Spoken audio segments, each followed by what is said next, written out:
Hello students and welcome back to our YouTube channel Vidyam. मैं हूं Anshita Jindal, a graduate from SRCC. आज है day 24, book number 2 हमारी business studies का पहले चैप्टर के मोस्ट इंपॉर्टेंट क्वेश्चंस का दिन। तो आज फाइनेंशियल मैनेजमेंट वाले चैप्टर के मोस्ट इंपॉर्टेंट क्वेश्चंस करेंगे। इसका पूरे का पूरा पेपर आज हो जाएगा लीक। तो बुक 1 पूरी खत्म हो चुकी है, कंट्रोलिंग तक सब कर चुके हैं। अगर डिटेल लेक्चर्स देखने हैं या इंपॉर्टेंट क्वेश्चंस देखने हैं तो नीचे डिस्क्रिप्शन में हमारी सारी प्लेलिस्ट का लिंक है, वहां से जाकर आप देख सकते हो। नोट्स चाहिए तो टेलीग्राम चैनल पे आ जाओ, एंड मोटिवेशन चाहिए तो हमारे इंस्टाग्राम अकाउंट को जरूर जाके फॉलो करना, ठीक है। हम आज करने वाले हैं चैप्टर हमारा फाइनेंशियल मैनेजमेंट का। बुक 2 के चैप्टर्स हमारे काफी बड़े बड़े चैप्टर्स हैं, काफी इंपॉर्टेंट चैप्टर्स हैं, ठीक है। तो फाइनेंशियल मैनेजमेंट वाला जो हमारा चैप्टर है, ये चैप्टर जो है आपको वैसे भी इसलिए डिफिकल्ट लगता है क्योंकि बच्चों को लगता है मैम न्यूमेरिकल बिजनेस स्टडीज तो थ्योरी सब्जेक्ट था, उसमें भी न्यूमेरिकल घुसा घुसा दिया है, करेंगे कैसे, क्या करें। तो देखो बेटा, सबसे पहली चीज जो मैं तुम्हें बता दूं कि 90% चांसेस हैं कि तुम्हारे पेपर में न्यूमेरिकल नहीं आएगा, ठीक है। वेरी वेरी हाई चांस है कि न्यूमेरिकल पेपर में नहीं आता है, ठीक है। मैंने पिछली बार भी अपने किसी बच्चे को न्यूमेरिकल नहीं कराया था, किसी भी स्टूडेंट को, एंड मेरे ट्यूशन पे तो किसी भी स्टूडेंट का पेपर में न्यूमेरिकल नहीं आया था, ठीक है। पिछली बार 7 सेट आए थे टोटल, 7 में से पहले 6 सेट में न्यूमेरिकल नहीं आया था, 7th सेट में न्यूमेरिकल आया था, लेकिन मुझे वो पता ही नहीं वो आया कहाँ था। मतलब जितने भी स्टूडेंट्स मुझे पता थे, किसी का सेट नंबर 7 आया ही नहीं था। So technically most of the बच्चों को न्यूमेरिकल आया ही नहीं था, ठीक है। So there are very very high chances कि न्यूमेरिकल नहीं आता है, कभी नहीं पूछा जाता है, ठीक है। सो न्यूमेरिकल अगर तुम्हें करना भी है, पहले जब पूरा सिलेबस खत्म कर लो, उसके बाद फोकस करो कि चलो अब न्यूमेरिकल कर लेता हूँ, वेला बैठा हूँ, बाकी तो सब अच्छे से हो गया, तब थोड़ा सा उसको देख लेना। अदरवाइज न्यूमेरिकल मत करना। एंड अगर करना भी है तो I will highly highly suggest कि सिर्फ मेरी ही वीडियो से करो न्यूमेरिकल, क्योंकि मैंने बहुत अच्छे तरीके से समझाया है। बहुत सिंपल एप्पल बनाना की एग्जाम्पल लेके मैंने उसको समझाया है, तो तुम जल्दी समझ जाओगे अगर करना भी है तो, ठीक है। चलो बहुत हो गया, अब शुरू करते हैं पहले क्वेश्चन के साथ, जो कि है MCQ. The risk related to inability to meet fixed financial charges is like interest payment and other repayment obligations is known as। कहते हैं कि हमारी ना कुछ फिक्स्ड फाइनेंशियल चार्जेस होते हैं, जैसे कि इंटरेस्ट पेमेंट है, कोई रेंट हो सकता है, कुछ रीपे करने का चार्ज हो सकता है। कहते हैं जो ऐसी चीजें होती है ना, ये हमारे लिए बहुत ज्यादा बड़ी रिस्क होती है, क्योंकि भैया ये हर महीना देना ही पड़ेगा, चाहे हमें प्रॉफिट है या हमें लॉस है, चाहे हमारा बिजनेस अच्छा चल रहा है कि बुरा चल रहा है, ये चीजें तो हमें हर महीने पे करनी पड़ेगी। तो इस तरीके का जो रिस्क होता है जिसमें हमें इंटरेस्ट वगैरह पे करना है, ये ऑब्वियसली हमारे फाइनेंस से रिलेटेड है, इसको फाइनेंशियल रिस्क बोला जाएगा। क्योंकि भैया इंटरेस्ट किस पे कर रहे हो? लोन पे। रीपेमेंट किसकी कर रहे हो? लोन की। तो अगर लोन से रिलेटेड कोई भी रिस्क है तो वो फाइनेंशियल रिस्क के अंदर आएगा, ठीक है। डेट से रिलेटेड है बेसिकली, है ना। अगला क्वेश्चन मेरे पास आता है एक्सर्शन रीजन। कहते हैं larger the lead time, larger is the quantity of material required to be stored and larger shall be the amount of working capital required. बिल्कुल सही बात है। कहते हैं कि हमें वर्किंग कैपिटल ज्यादा चाहिए होगी अगर हमें ज्यादा रॉ मटेरियल अपने पास रखना पड़ेगा, ठीक है। अगर मुझे रॉ मटेरियल थोड़ा सा ही रखना है तो पैसा भी कम चाहिए, क्योंकि कम रॉ मटेरियल खरीदना है। अगर ज्यादा रॉ मटेरियल स्टोर करके रखना है तो ज्यादा वर्किंग कैपिटल चाहिए। तो ये बात बिल्कुल सच है। अगला है if raw material do not have a record of uninterrupted availability, higher stock levels में बी रिक्वायर्ड। कहते हैं अगर हमें रॉ मटेरियल का कोई रिकॉर्ड ही नहीं होगा कि भैया कब कितना अवेलेबल है, कब कितना नहीं है, तो उस केस में हमें बहुत एक्स्ट्रा स्टॉक अपने पास रखना पड़ेगा, क्योंकि कभी भी कुछ भी हो सकता है, कभी भी हमें स्टॉक की कितनी भी जरूरत पड़ सकती है। तो जब हमें रिकॉर्ड ही नहीं होगा अच्छे से हमारे पास, तो ऑब्वियसली हमें ज्यादा ही मेंटेन करके रखना पड़ेगा। तो जी हाँ, दोनों चीजें बिल्कुल सच हैं, ठीक है। और जो रीजन है वो बिल्कुल करेक्ट एक्सप्लेनेशन है, क्योंकि हाँ, अगर मैं रॉ मटेरियल के ज्यादा स्टोर करके रखूंगी तभी मुझे जो है वर्किंग कैपिटल भी ज्यादा चाहिए होगी। वर्किंग कैपिटल वो वाली चीज होती है जो हमें डे टू डे खर्चों के लिए चाहिए होती है। जो मुझे फिक्स्ड एसेट्स के लिए चाहिए होती है वो मेरी फिक्स्ड कैपिटल होती है। वर्किंग कैपिटल क्या होती है? जो मेरे डे टू डे खर्चों के लिए मुझे चाहिए होती है, ठीक है। अगला, state any 3 points of importance of financial planning. ये क्वेश्चन इंपॉर्टेंट है, ये क्वेश्चन काफी बार पूछा जाता है, तो इसको ध्यान से देखना। फाइनेंशियल प्लानिंग क्या होती है? फाइनेंशियल प्लानिंग का मतलब होता है कि मेरे जो फाइनेंसेस है, जो मेरा पैसा है, मुझे उसको प्लान करना है। मैनेजमेंट में भी पढ़ते हो ना प्लानिंग के बारे में, सिमिलर तरीके की प्लानिंग की ही यहाँ पर भी हम बात कर रहे हैं। ठीक है? तो उसमें हम प्लानिंग में क्या करते थे कि हम अपने ऑब्जेक्टिव सेट करते थे, है ना? अपने गोल सेट करते थे, प्लानिंग प्रोवाइड्स डायरेक्शन, फ्यूचर के बारे में डिसाइड करते थे। वही सिमिलर काम हम फाइनेंशियल प्लानिंग में भी करेंगे, पर वो सारे काम अब हम किसके साथ करेंगे? अपने फाइनेंसेस, अपनी मनी, अपने पैसे के साथ करेंगे। तो फाइनेंशियल प्लानिंग क्या है? फ्यूचर को फोरकास्ट करने में मदद करती है। फ्यूचर में कब क्या होगा, कहीं कोई हमें रिस्क तो नहीं है, उस सबको पहले से फोरकास्ट करने में हमें मदद करती है। फ्यूचर में कहीं कोई बिज़नेस शॉक ना आ जाए, कोई हमें सरप्राइज़ ना लग जाए, इसके लिए पहले से ही प्रिपेयर करके रखती है हमें प्लानिंग, ठीक है? मतलब प्लानिंग पढ़ा है ना चैप्टर 4 में, बिल्कुल सेम ही चीज़ है और कुछ उससे अलग नहीं है यहाँ पे, ठीक है? Helps in coordinating various business functions, जैसे कि सेल, प्रोडक्शन फंक्शन, हर चीज़ को अच्छे से कोऑर्डिनेट करने में मदद करती है, क्योंकि मैंने पहले से ही अपने पैसे का प्लान कर लिया है। अब पैसा कितना कहाँ पे लगेगा, अब मैं वो अच्छे से कोऑर्डिनेट कर सकती हूँ, ठीक है? कोई भी डुप्लीकेशन नहीं होने देगी, कोई भी मेरा पैसा वेस्ट नहीं होने देगी, क्योंकि मैंने पहले से ही सब कुछ अच्छे से प्लान कर रखा है। तो मेरे एफर्ट, मेरे पैसा, मेरा कुछ भी, मेरा कोई रिसोर्स कुछ भी वेस्ट नहीं होगा।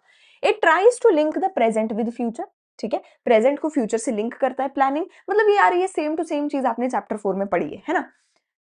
Provides a link between investment and financing decision, क्योंकि फाइनेंसिंग डिसीजन में क्या करना होता है, तुम्हें आज की डेट में पैसा उठाना होता है और इन्वेस्टमेंट तुम्हें फ्यूचर के लिए करनी होती है कि अगले 10 साल में रिटर्न मिले, 20 साल में रिटर्न मिले, तो तुम ऑब्वियसली फ्यूचर को आज के साथ, प्रेजेंट के साथ लिंक कर रहे हो।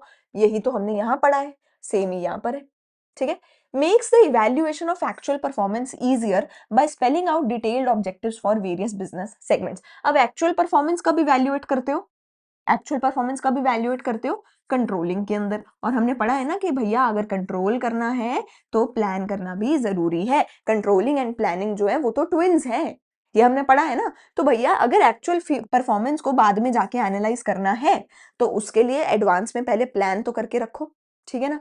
तो ये चीज भी हमें फाइनेंशियल प्लानिंग की मदद से मिलती है। तो बेसिकली ऑब्जेक्टिव सेट करना, कोऑर्डिनेशन करना, फ्यूचर में जाके कंट्रोल करना, फ्यूचर को प्रिडिक्ट करना, वही सारे काम प्लान के अंदर होते हैं। वही सारे काम फाइनेंशियल प्लानिंग में होंगे, लेकिन यहाँ पे किसके साथ होंगे? हमारे फाइनेंसेस, हमारे पैसे के साथ होंगे, सारे सेम टू सेम काम।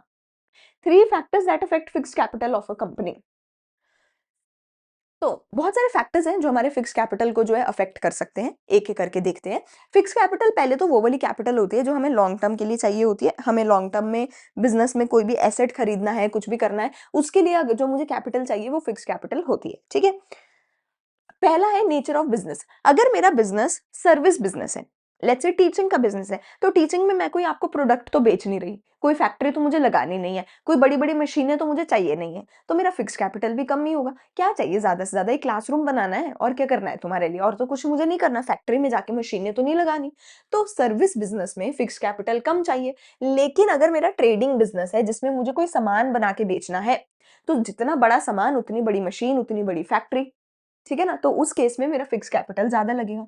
स्केल ऑफ ऑपरेशन, छोटा बिजनेस कम फिक्स कैपिटल, बड़ा बिजनेस ज्यादा फिक्स कैपिटल, ये तो ऑब्वियस ही है ना? चॉइस ऑफ टेक्निक, अगर मैं मशीनों से सामान बनवाऊं, कैपिटल इंटेंसिव टेक्निक होगी तो ज्यादा फिक्स कैपिटल, अगर लेबर इंटेंसिव होगी तो फिक्स कैपिटल नहीं लगेगी, ठीक है? टेक्नोलॉजी अपग्रेडेशन, अगर मुझे कोई नई टेक्नोलॉजी लेके आनी है तो मुझे ज्यादा पैसा चाहिए, वरना नहीं चाहिए। अगर मुझे लगता है कि मेरा बिजनेस ग्रो होने वाला है तो ज्यादा पैसा डालूंगी बिजनेस में, ज्यादा कैपिटल लगाऊंगी। अगर ग्रो होने ही नहीं वाला बिजनेस तो कैपिटल भी क्यों लगाऊंगी, क्यों अपना पैसा फंसाऊंगी? डाइवर्सिफाई, अगर मुझे डाइवर्सिफाई करना है तो फिक्स कैपिटल ज्यादा चाहिए, वरना नहीं चाहिए। डाइवर्सिफाई मतलब मुझे अगर कोई नया बिजनेस खोलना है, कोई नया प्रोडक्ट बनाकर बेचना है, कोई नया सेगमेंट खोलना है अपने बिजनेस में, है ना, नया डिवीजन खोलना है, तो अगर मुझे कुछ नया खोलना है तो फिक्स कैपिटल ज्यादा चाहिए, वरना नहीं चाहिए। फाइनेंसिंग ऑल्टरनेटिव्स, अगर मुझे कहीं से और से पैसा मिल सकता है, मुझे लगता है मुझे अपना पैसा लगाने की जरूरत नहीं है, कहीं और से मुझे पैसा मिल जाएगा, ठीक है? लीज पे ले सकता हूं मैं चीजें, पूरा पेमेंट करने की जरूरत नहीं है, मैं लीज पे ले सकता हूँ चीज, तो उस केस में मेरे को फिक्स कैपिटल ज्यादा नहीं चाहिए।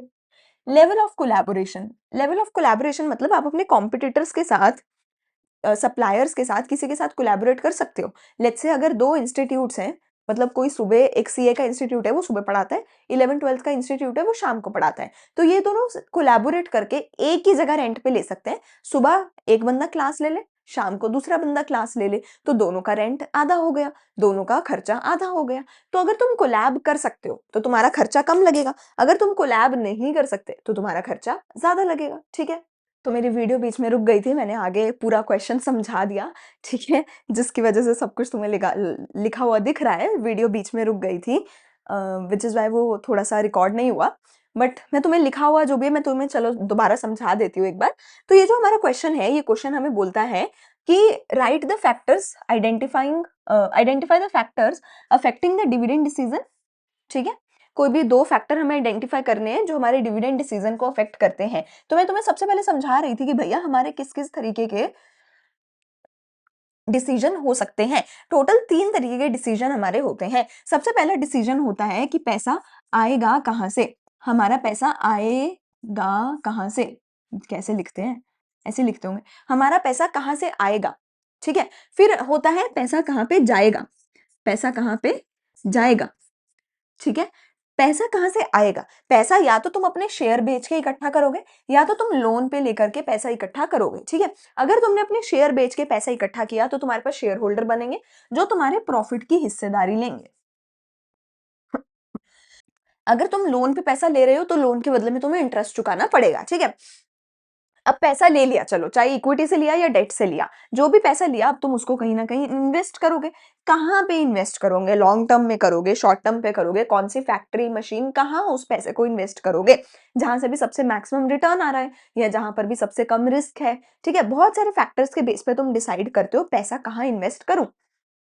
अब पैसा उठा लिया, पैसा इन्वेस्ट कर दिया। इन्वेस्ट क्यों किया होगा? इसीलिए किया होगा ना ताकि वहां से कुछ रिटर्न, कुछ प्रॉफिट कमा सको, इसीलिए पैसा इन्वेस्ट किया होगा ना। अब प्रॉफिट कमा लिया, तो अब जो प्रॉफिट कमाया है उस प्रॉफिट का क्या किया जाए? या तो उस पैसे को वापस अपने बिजनेस में ही री इन्वेस्ट कर दो।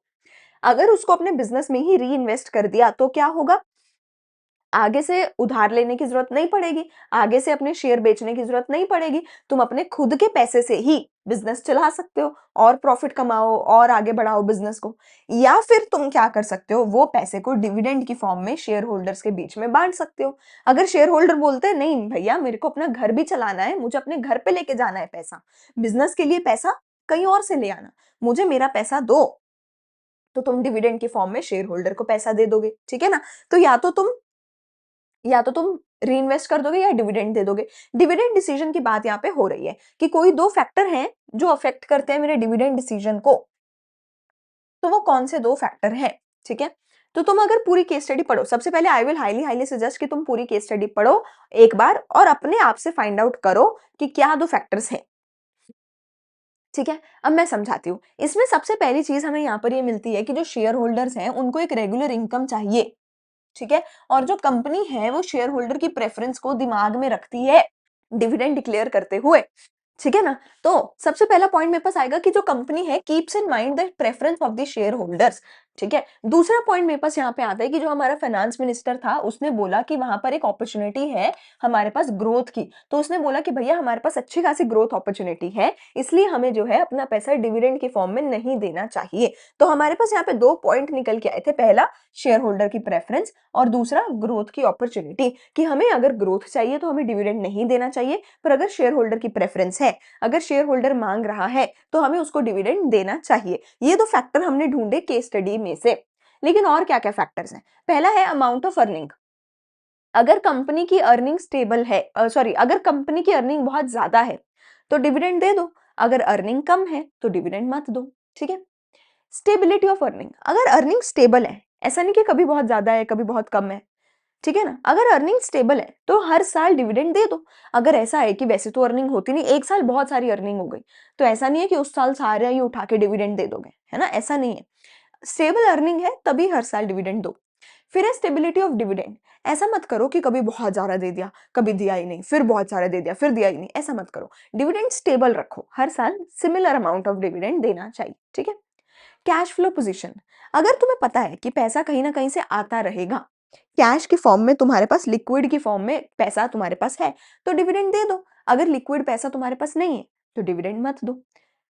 टैक्सेशन पॉलिसी, तुम अगर टैक्स बचाना चाहते हो तो डिविडेंड मत दो, ठीक है। लेकिन अगर तुम टैक्स मतलब तुम्हें डिपेंड करेगा कि अगर तुम्हारे ऊपर टैक्स बहुत ज़्यादा है या टैक्स बहुत कम है, उसके बेस पे तुम डिविडेंड जो है वो डिसाइड करोगे, क्योंकि डिविडेंड दिया जाता है तुम्हारे प्रॉफिट्स के बाद। पहले प्रॉफिट कैलकुलेट करते हो कितना है, फिर उस प्रॉफिट में टैक्स देते हो, फिर जो बचा हुआ पैसा है वो डिविडेंड में जाता है।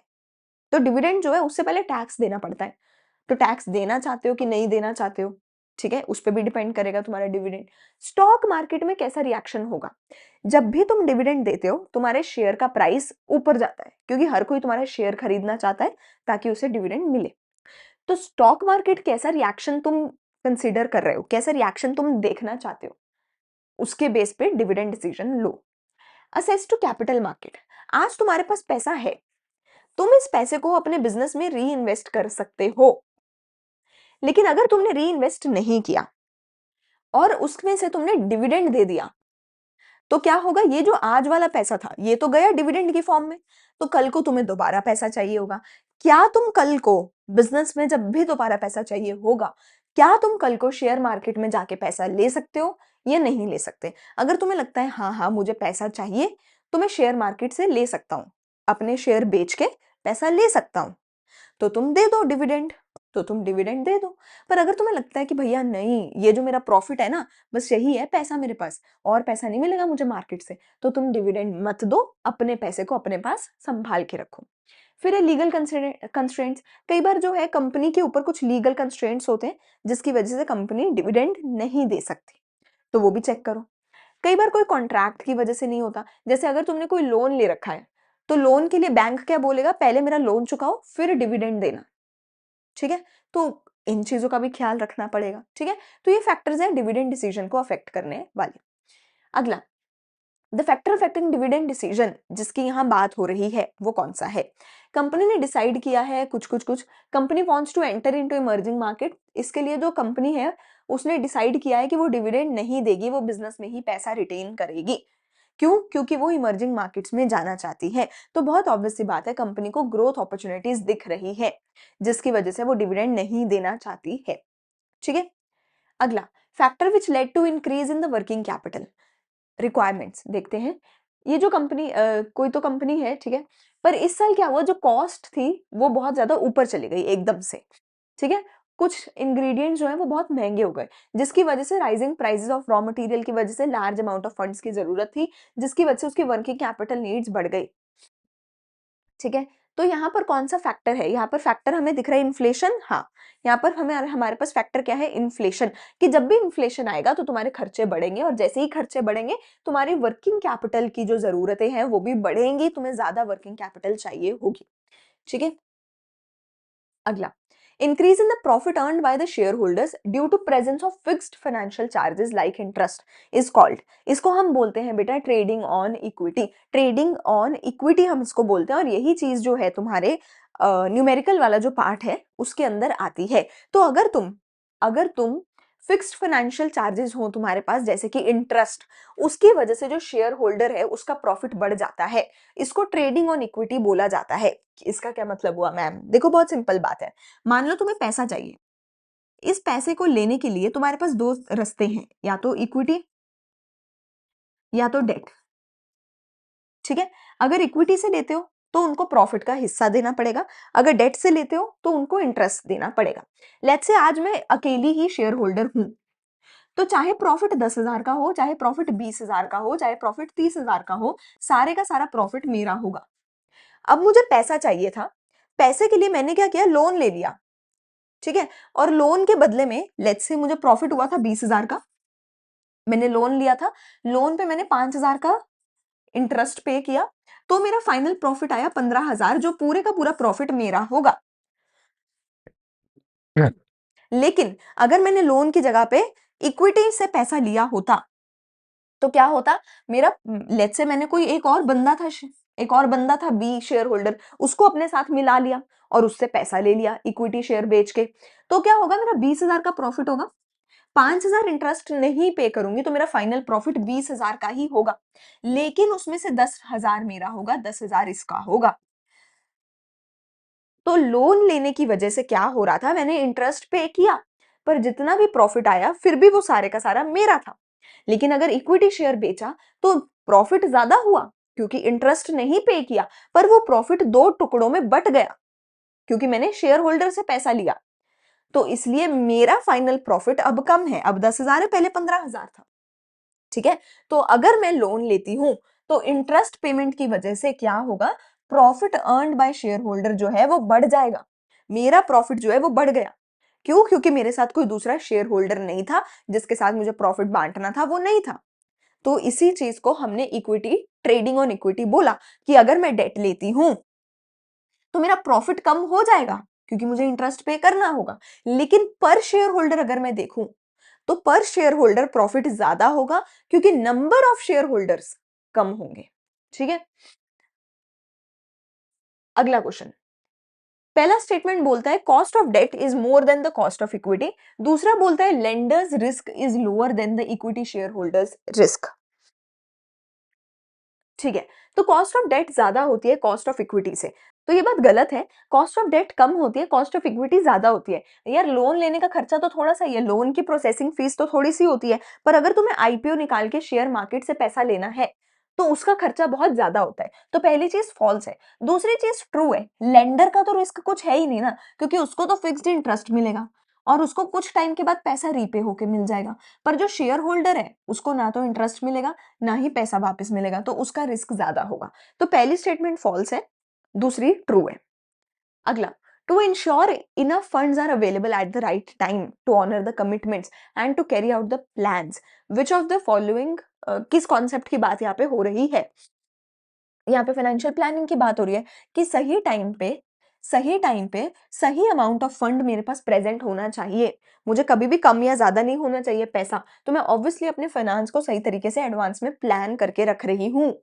ठीक है, अगला, state the financial decision discussed in the paragraph, कौन से डिसीजन की बात हो रही है? अगर पैसा उठाने की बात हो रही है तो फाइनेंसिंग डिसीजन, अगर पैसा इन्वेस्ट करने की बात हो रही है तो इन्वेस्टिंग, अगर पैसा बांटने की बात हो रही है तो डिविडेंड। ठीक है, तो एक कंपनी है, कुछ कुछ है, ठीक है, they decided to expand the business to ensure this they planned to import the machinery with advance technology, the cost of machine was 12 crore, they knew this decision has to be taken very carefully as it could have a huge cost and decision once it taken is irreversible. ये बहुत जरूरी बात है कि ये decision एक बार ले लिया तो इरिवर्सिबल होगा और ये ह्यूज कॉस्ट है, लॉन्ग टर्म की चीज है। तो ऑब्वियसली पैसा उठाने की नहीं, पैसा लगाने की बात हो रही है, तो यहाँ पे इन्वेस्टिंग डिसीजन की बात हो रही है। ठीक है, यहाँ पे इन्वेस्टिंग डिसीजन या मैं बोलूँ कैपिटल बजटिंग डिसीजन उसकी बात हो रही है, क्योंकि पैसा लगाना नहीं, उठाना नहीं है, पैसा लगाने की बात हो रही है।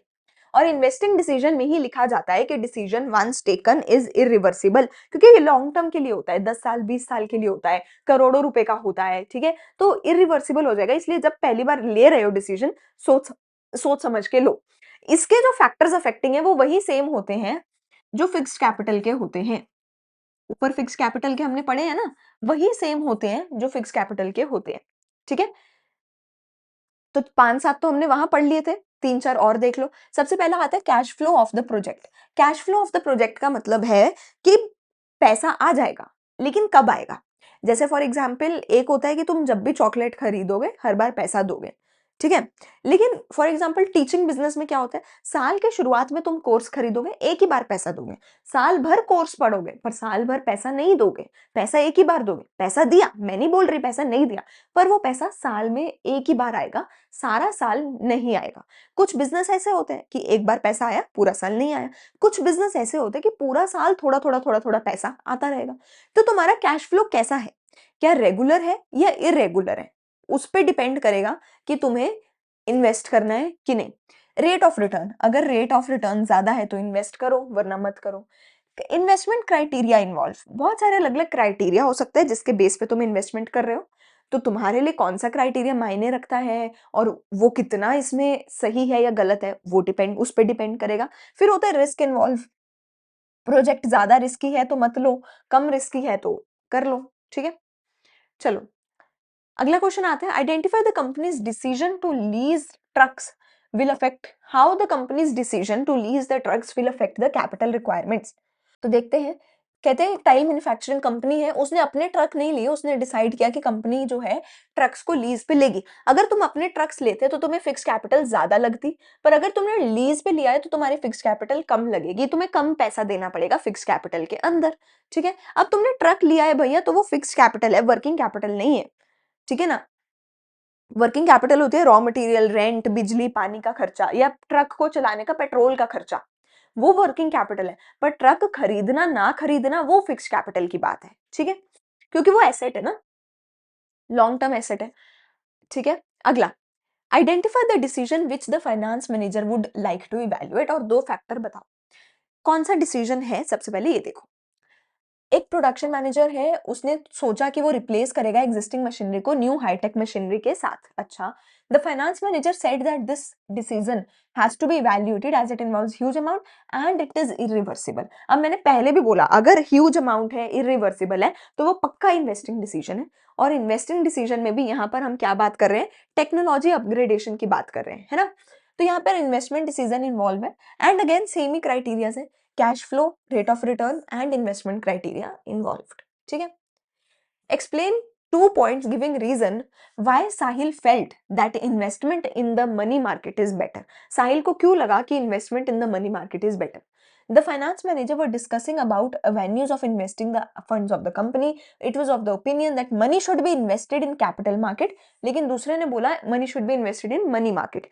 ये क्वेश्चन वैसे तुम्हारा अगले चैप्टर का है, फाइनेंशियल मार्केट वाले चैप्टर का है, तो इसको हम यहाँ पे स्किप करते हैं क्योंकि मुझे डिटेल में समझाना पड़ेगा कि कैपिटल मार्केट क्या होती है, मनी मार्केट क्या होती है। तो इसको मैं कल की क्लास में अगले चैप्टर में कराऊंगी। ठीक है, अच्छा, अगला, state the concept of financial management suggested by Shyam to Arun. मुझे लगता है यहाँ पे या तो फाइनेंशियल प्लानिंग की बात हो रही होगी या फिर ट्रेडिंग ऑन इक्विटी जैसी बात हो रही होगी। देखते हैं क्या कॉन्सेप्ट है। After seeing a good response this they decided to launch new projects.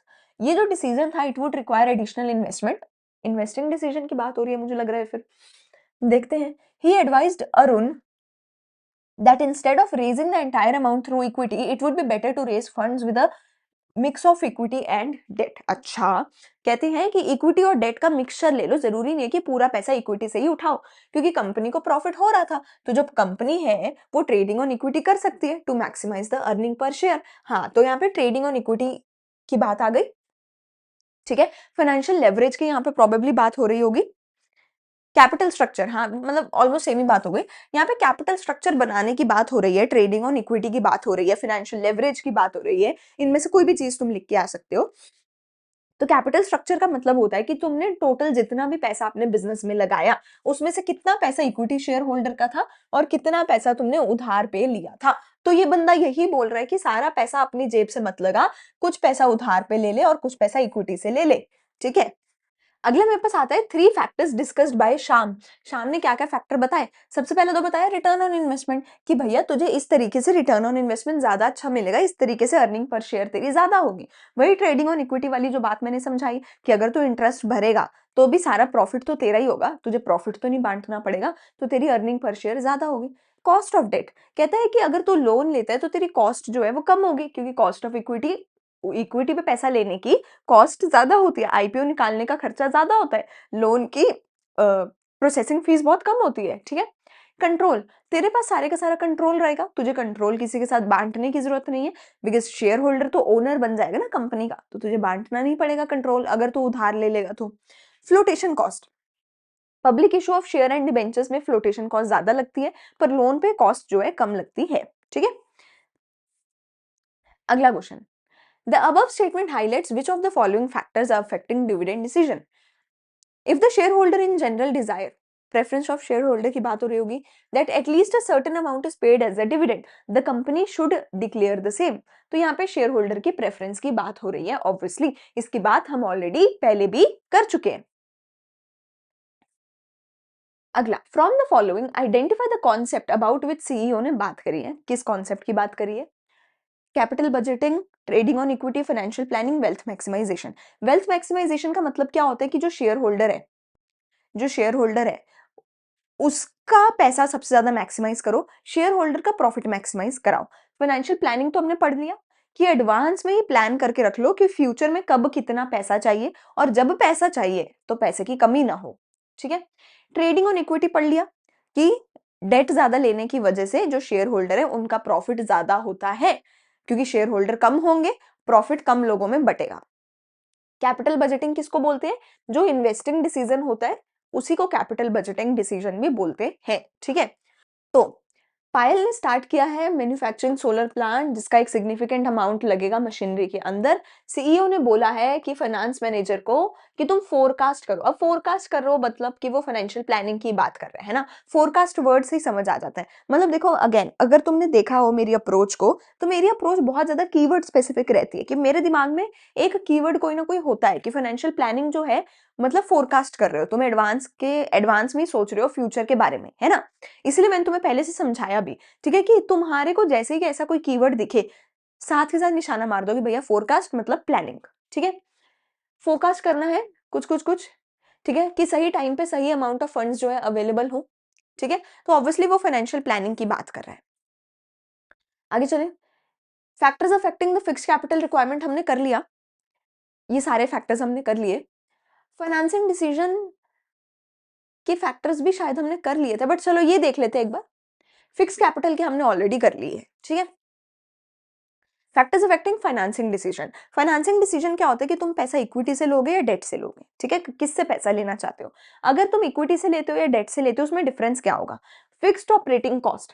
अगर तुम इक्विटी से लेते हो तो तुम्हें कोई ऑपरेटिंग कॉस्ट एक्स्ट्रा नहीं लगानी, पर अगर तुम डेट से पैसा लेते हो तो तुम्हें इंटरेस्ट की एक फिक्स्ड कॉस्ट तुम्हारी बढ़ जाएगी, जिसकी वजह से तुम्हारी ऑपरेटिंग कॉस्ट बढ़ जाएगी। तो अगर तो तुम्हारी ऑपरेटिंग कॉस्ट पहले ही बहुत ज्यादा है तो तुम डेट मत लो, क्योंकि तुम्हारी ऑपरेटिंग कॉस्ट फिर और भी बढ़ जाएगी, और वो पहले ही ज्यादा है। तो डेट तुम्हारे सिर पे ना बहुत बर्डन होगा, तो डेट मत लो। अगर तुम्हारी ऑपरेटिंग कॉस्ट कम है, थोड़ी बहुत ही है, तो डेट ले सकते हो। कंट्रोल, अगर तुम्हें है कि सारा कंट्रोल मेरे पास ही होना चाहिए, फिर तुम डेट ले लो यार, क्योंकि जो शेयर होल्डर होगा वो ओनर भी होगा, वो कंट्रोल भी करेगा, वो डिसीजन भी लेगा। तो अगर कंट्रोल डाइल्यूट करना चाहते हो तो इक्विटी में जाओ, कंट्रोल डाइल्यूट नहीं करना चाहते हो तो डेट की तरफ जाओ भैया। ठीक हो गई बात। State of capital market. Capital market मतलब शेयर मार्केट। अगर तुम शेयर मार्केट से पैसा उठा सकते हो तो उठा लो, वरना नहीं। शेयर मार्केट में ना यूजुअली साइकिल्स होते हैं। कभी कभी ऐसा होता है कि कुछ मतलब जैसे हर साल में ऑलमोस्ट 3-4 महीने का तो पीरियड ऐसा आ ही जाता है जब शेयर मार्केट एकदम ही डाउन होती है भैया। उस टाइम पे अगर तुमने अपना आईपीओ निकाला तो मतलब तुम्हारा आईपीओ पक्का डाउन ही जाएगा। उस टाइम पे आईपीओ निकलते ही नहीं है, जब डिप्रेशन वाली स्टेज होती है ना, रिसेशन वाली स्टेज होती है जब स्टॉक मार्केट में, हर साल में कुछ टाइम तो होती ही है। ठीक है। उस स्टेज पे आईपीओ मत निकालो, क्योंकि उस स्टेज में तुम्हारा आईपीओ का अच्छा रेट नहीं लगेगा, लोग तुम्हारे शेयर नहीं खरीदेंगे। लेकिन जब मार्केट होती है बूम पे, उस स्टेज में तुम अगर अपना आईपीओ निकालो तो उस टाइम हर शेयर का रेट बढ़ ही रहा होता है, क्योंकि इन्वेस्टर उस टाइम पैसा लगा रहा होता है। ठीक है। तो उस टाइम पे लगाओ पैसा, उस टाइम पे लगाओ आईपीओ, उस टाइम पे तुम्हें अच्छा पैसा मिलेगा।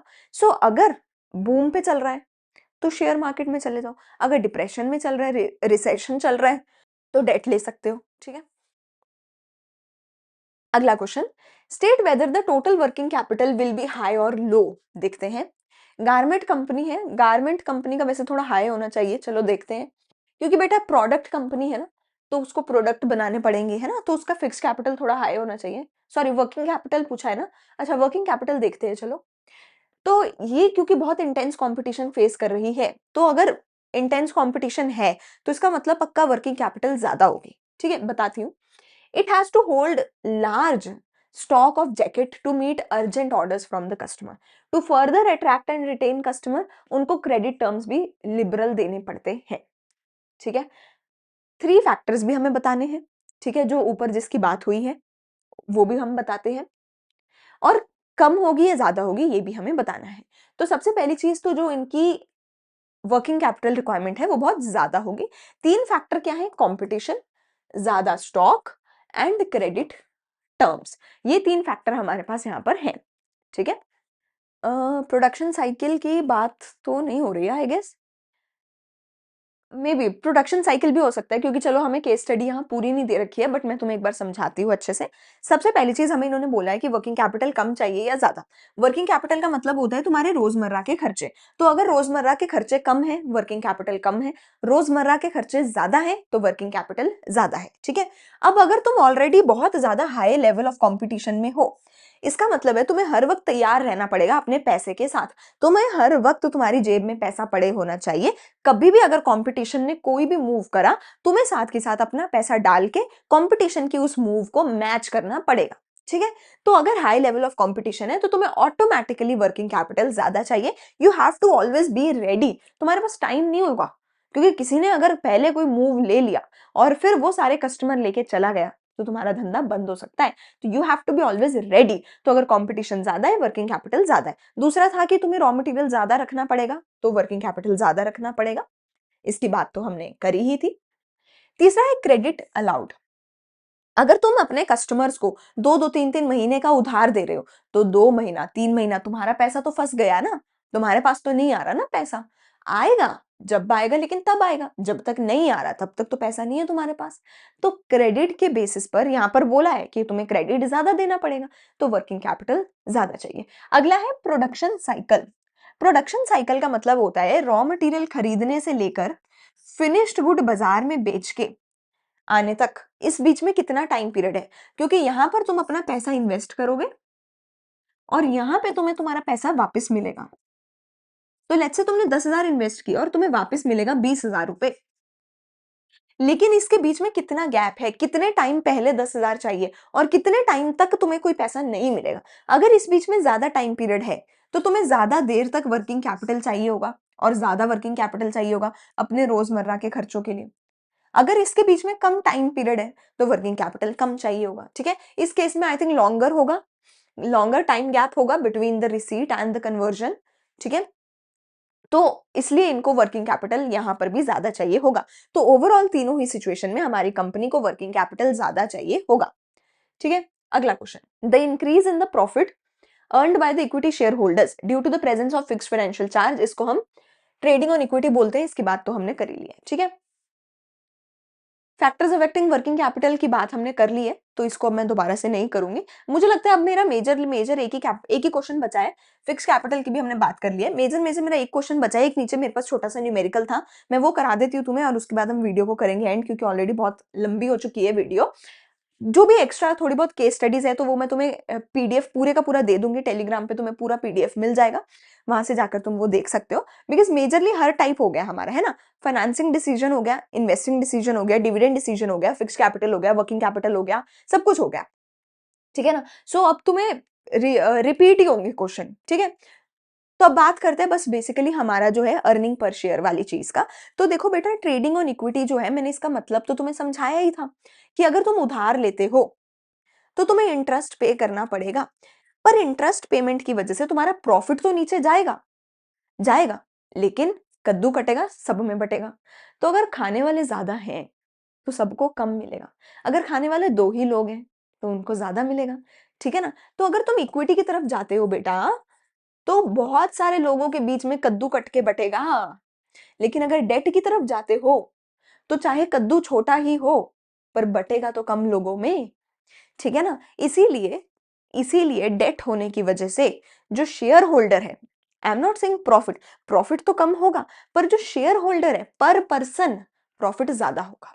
ठीक है। अर्निंग पर शेयर को मैक्सिमाइज करने का तरीका क्या होता है कि तुम डेट ज्यादा ले लो, लेकिन लेकिन लेकिन पैसा क्यों लेते हो, पैसा क्यों लेते हो? ताकि उस पैसे को इन्वेस्ट कर सको और उससे कुछ रिटर्न कमा सको। तो अगर जो तुम्हारा रेट ऑफ इंटरेस्ट है डेट के ऊपर, अगर रेट ऑफ इंटरेस्ट कम है और रिटर्न ऑन इन्वेस्टमेंट ज्यादा है, तो इस केस में तुम्हें डेट के साथ जाना चाहिए। क्योंकि तुम्हें 6% पे मिल रहा है ब्याज, और 6% का ब्याज भर के 10% का प्रॉफिट हो रहा है, तो भी नेट नेट 4% तो तुम्हें मिल ही रहा है। तो इसमें डेट की तरफ जाओ।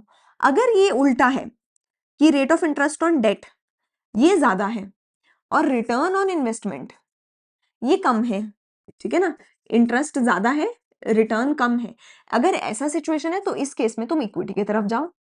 इस केस में डेट लेके तुम्हारा ईपीएस मैक्सिमाइज होगा, इस केस में इक्विटी लेके तुम्हारा ईपीएस मैक्सिमाइज होगा। बस इतनी सी ही बात है और कोई बात है ही नहीं है। इतनी सी ही कहानी है कि अगर ये वाला सिचुएशन है तो डेट की तरफ जाओ, ईपीएस मैक्सिमाइज करो। अगर ये वाली सिचुएशन है तो इक्विटी की तरफ जाओ, ईपीएस मैक्सिमाइज करो। ईपीएस का मतलब होता है अर्निंग पर शेयर। ठीक है। अभी अगर मैं हमारे केस में देखूं तो क्या हो रहा है, हमारे केस में देखूं तो क्या हो रहा है, this is ROE of both the companies is 10%, tax rate is 50%। ठीक है। डेट जो है 6% का है। हमें इस केस में जो है 40 लैक्स एट 6%, 40 लैक्स, 80 लैक्स। ठीक है। ठीक है, तो इस केस में अगर हमें क्लियरली देखने को मिले तो हमें क्लियरली इस केस में देखने को मिल रहा है कि जो रिटर्न ऑन इन्वेस्टमेंट है इस केस में 10% है। ठीक है, हमें क्लियरली देखने को मिल रहा है कि जो रिटर्न ऑन इन्वेस्टमेंट है 10% है। जो डेट है 6% का। ठीक है, तो हमें क्लियरली देखने को मिल रहा है कि रिटर्न रेट ऑफ इंटरेस्ट है 6%, रिटर्न ऑन इन्वेस्टमेंट है 10%, तो ये ग्रेटर है। तो ऐसे केस में हमें डेट की तरफ जाना चाहिए, डेट लेकर ही ईपीएस मैक्सिमाइज होगा। तो मुझे यहाँ पे बोल रहे हैं कि दो कंपनीज है, दोनों कंपनियों को 80 लाख रुपए चाहिए, दोनों कंपनियों को 80 लाख रुपए चाहिए। एक कंपनी ने क्या किया, 40 लाख का इक्विटी लिया, 40 लाख का डेट लिया। लेकिन दूसरी कंपनी ने क्या किया, सारे का सारा 80 लाख रुपए इक्विटी से लिया। ठीक है, दूसरी कंपनी ने क्या किया, 80 का 80 लाख रुपए इक्विटी से लिया। तो जो पहली कंपनी है इसका ईपीएस ज्यादा होगा, दूसरी कंपनी का ईपीएस कम होगा। क्यों? क्योंकि मेरे पास केस नंबर 1 बन रहा था, केस नंबर 1 बन रहा है तो इसमें तुम्हें दिख रहा है कि ये सिचुएशन है, तो इस केस में तुम्हें दिख रहा है कि डेट लेने से होगा, तो पक्का पहली वाली जो कंपनी है उसका ईपीएस मैक्सिमाइज होगा। ठीक है, ये ऐसा सा तुम्हें टेबल बनाना है। सबसे पहले तुम्हें बताना है कितना कैपिटल लगाया, इसने भी 80 लाख रुपए लगाए, इसने भी 80 लाख रुपए लगाए। इसके पास इक्विटी शेयर कितने हैं, 40 लाख, इसके पास सारे ही इक्विटी शेयर है। इसके पास मतलब 40 लाख के शेयर है, 40,000 शेयर मल्टीप्लाई बाय 100। इसके पास है 80,000 शेयर मल्टीप्लाई बाय 100, तो इसके पास पूरे ही जो है 80 लाख रुपए शेयर से हैं, इसके पास 40 लाख रुपए शेयर के हैं। ठीक है। अच्छा, इसने डेट ले रखा है, इसने डेट नहीं ले रखा, क्योंकि इसने 40 लाख का डेट लिया है, इसने एक भी डेट नहीं लिया। इसको रिटर्न है 10% का, इसको भी रिटर्न है 10% का। ठीक है, ये तो हो गया सारा कहानी। अब अर्निंग तुमने कितनी करी, अर्निंग तुमने करी 10%, तो 80 लाख रुपए लगाए, 10%, 8 लाख रुपए कमाए। 80 लाख रुपए लगाए, 10% यानी कि 8 लाख रुपए तुमने कमाए। तो 8 लाख का प्रॉफिट इसको हुआ, 8 लाख का प्रॉफिट इसको हुआ। लेकिन इसने उधार ले रखा था, इसने उधार नहीं ले रखा था, तो इसको अपने 40 लाख के उधार के ऊपर 6% इंटरेस्ट भी तो पे करना पड़ेगा।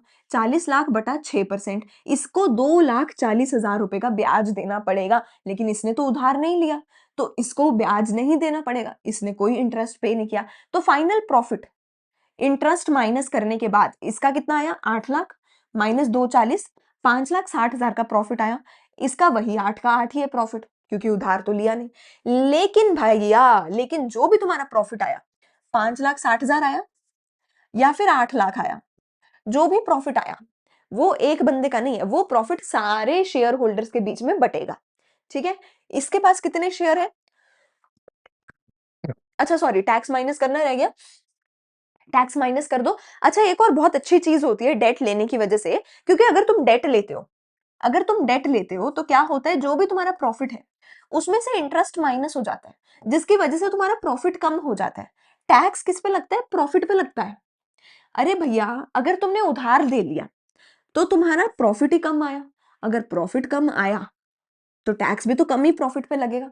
तो इसका टैक्स लगा 5,60,000 पे, इसका टैक्स लगा 8 लाख के ऊपर। ठीक है, इसका टैक्स लगा 2,80,000, इसका टैक्स लगा 4 लाख। चलो टैक्स भी लगा दिया, उसके बाद फाइनल प्रॉफिट कितना आया ये बताओ। मतलब पहला पॉइंट तो क्या है, पहला पॉइंट तो क्या हुआ कि अगर तुम उधार लेते हो तो उसकी वजह से तुम्हारा जो टैक्स है वो भी कम लगता है, ये भी बेनिफिट है। लेकिन दूसरा पॉइंट क्या है कि जो भी फाइनल प्रॉफिट आया, 2,80,000 आया और उसको 4 लाख आया, वो बटेगा कितने लोगों के बीच में, यहाँ पे कितने शेयर हैं, यहाँ पे share hold number of shares कितने, 40,000, ये 40,000 लोगों के बीच में बटेगा। लेकिन यहाँ पे नंबर ऑफ शेयर्स कितने हैं, 80,000। तो ये 80,000 लोगों के बीच में बटेगा। अब इसको कर लो डिवाइड, 3 0 3 0 1 0 1 0, ये आएगा 5, ये कितने पे आएगा, ये आएगा 7। तो इस केस में पर शेयर 7 रुपए का प्रॉफिट हो रहा है, इस केस में पर शेयर 5 रुपए का प्रॉफिट हो रहा है। तो कहने का तात्पर्य है अगर तुम उधार लेते हो तो हाँ तुम्हें ब्याज देना पड़ेगा, हाँ तुम्हारा प्रॉफिट कम होगा, लेकिन पहला फायदा ये है कि तुम्हारा टैक्स भी कम होगा, क्योंकि प्रॉफिट कम है तो प्रॉफिट पे ही लगना है टैक्स, तो प्रॉफिट कम है तो टैक्स भी कम लगेगा। तो पहले तो टैक्स कम होगा, और दूसरी चीज कि शेयर होल्डर भी तो कम होंगे, तो जितना भी प्रॉफिट होगा वो कम लोगों के बीच में बटेगा, इसलिए पर पर्सन पर शेयर प्रॉफिट ज्यादा होगा। लेकिन अगर इक्विटी लेते हो तो प्रॉफिट ज्यादा होगा पर ज्यादा लोगों के बीच में बटेगा, 80,000 शेयर्स के बीच में बटेगा, तो पर शेयर प्रॉफिट कम होगा। लेकिन ये पूरी कहानी सिर्फ तभी सच्ची है जब तुम इस चीज को ध्यान रखो। इस केस में रेट ऑफ इंटरेस्ट कम था, रिटर्न ऑन इन्वेस्टमेंट ज्यादा था, इसलिए इस केस में डेट लेना फायदेमंद था। इस केस में रेट ऑफ इंटरेस्ट अगर बाय चांस इंटरेस्ट ज्यादा होता और रिटर्न ऑन इन्वेस्टमेंट कम होता तो तुम उधार नहीं ले सकते थे, तो उधार लेने पे तुम्हारा नुकसान होता, तो उधार लेने पे तुम्हारा ईपीएस कम होता। ठीक है, लेकिन हमारे केस में ये वाला केस था, केस ए था, तो उधार लेने पे फायदा हुआ। अगर केस बी हुआ, अगर तुम्हारे क्वेश्चन ने बोला कि रिटर्न ऑन इन्वेस्टमेंट है 10% पर रेट ऑफ इंटरेस्ट है 12%, तो उस केस में उधार मत लेना, उस केस में इक्विटी वाले का ज्यादा फायदा होगा। ठीक है, अगला पॉइंट भी क्या बोलता है कि जो अमृत है यानी कि जो पहली कंपनी है उसका ईपीएस ज्यादा है, द यूज ऑफ डेट की वजह से क्या हुआ, जो आरओआई है पर शेयर वो ज्यादा बढ़ गया। ठीक है, मतलब वही चीज को यहाँ पे एक्सप्लेन किया हुआ है। ठीक है, चलो यहाँ पर मैं आज के लेक्चर करती हूँ खत्म, क्योंकि आगे वही सेम क्वेश्चन घूम घूम के आएंगे, वर्किंग कैपिटल, डिविडेंड डिसीजन। ठीक है, काफी सारे क्वेश्चन इसमें हैं, आप इसको देख सकते हो, पूरा पीडीएफ टेलीग्राम से आप ले सकते हो। अगर ये चीज पूरी डिटेल में समझनी है, वैसे तो मैंने यहाँ भी अच्छे से समझाई है आपको, अगर समझ आई है तो मुझे जरूर बताना कॉमेंट सेक्शन में, क्योंकि मुझे भी तुम्हारा फीडबैक चाहिए होता है, मुझे पता चलना चाहिए क्या तुम्हें समझ आया कि नहीं आया। तो अगर समझ आया है मुझे बताओ, वरना अगर नहीं समझ आया है तो मैं किसी दूसरे बच्चे को दूसरे तरीके से समझाऊंगी, आपको अगले वीडियो में अलग तरीके से समझाऊंगी। ठीक है, सो प्लीज मुझे बताया करो कमेंट सेक्शन में टाइम स्टैम्प डाल के कि हाँ मैम समझ आया है। ठीक है, अगर डिटेल में और भी समझना है तो मेरा डिटेल लेक्चर देखो, डिस्क्रिप्शन में लिंक है। मैं मिलूंगी अगली वीडियो में अगले चैप्टर के साथ। Thank you, bye bye.